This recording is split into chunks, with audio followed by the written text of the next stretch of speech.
A Lockheed Electra vanished into radio silence at 8:43 a.m. on July 2, 1937, and the search for what happened has cost millions, consumed decades, and still hasn't found a single piece of confirmed wreckage. Radio operator Fred Noonan was staring at his instruments when the signal crackled.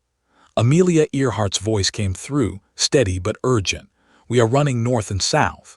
That was the last transmission anyone heard. A 38-year-old pilot and her navigator, 350 miles short of Howland Island, somewhere above 16 million square miles of open ocean.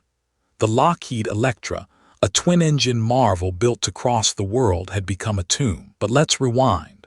Amelia Earhart made a choice in 1937 that only a few aviators in the world would have dared consider. She was already famous, the first woman to fly solo across the Atlantic, a movie star, a symbol of what women could do. She decided to go bigger, circumnavigate the globe at the equator in a plane that hadn't been fully tested, with a navigator she'd never flown with before.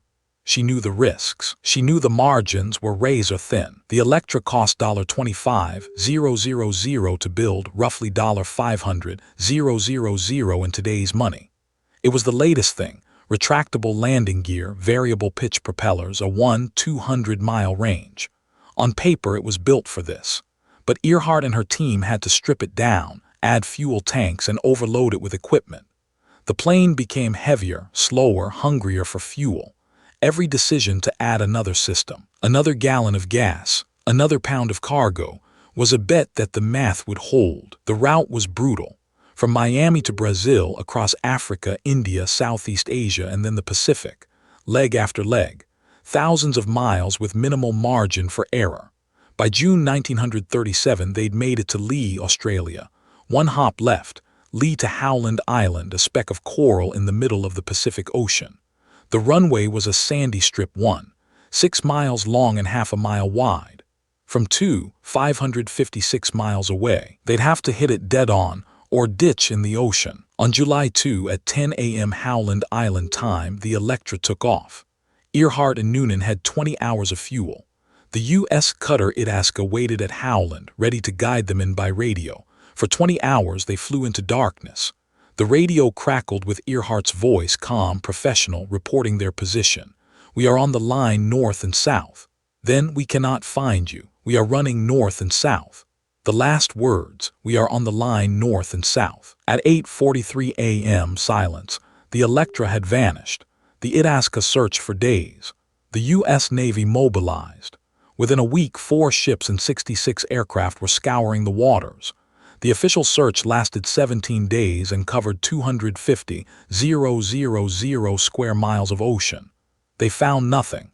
Not a scrap of wing, not a fuel tank, not a single piece of wreckage that could be linked to Earhart's plane. Here's where the mystery deepens. The official conclusion: they ran out of fuel and ditched in the ocean. Likely scenario, but no wreckage, no bodies, nothing. The Pacific is vast and currents are unforgiving, but in 1937 the absence of any debris was troubling. It opened a door to other theories. Maybe they crashed on Gardner Island, 350 miles away. Maybe they were captured. Maybe they survived. None of it was ever proven. By 2024, over 80 years have passed. The Electra has never been found. The cost of searching in ships, planes, sonar equipment, and research teams has exceeded $10 million. In 2023, a team using deep-sea imaging technology claimed they'd found an anomaly on the ocean floor near Howland Island. It didn't pan out. In 2024, another expedition. Another theory. Another search that yielded nothing. The question becomes, why do we keep looking? The Electra is gone. Earhart and Noonan are long dead. No amount of wreckage will change that, but the wreck itself has become a symbol. Finding it would close a loop. It would answer the one question that still nags: what exactly happened in those final moments? Did they crash? Did they ditch? Were they conscious? Did they suffer? The Electra, if found, might tell us. Amelia Earhart made her choice in 1937.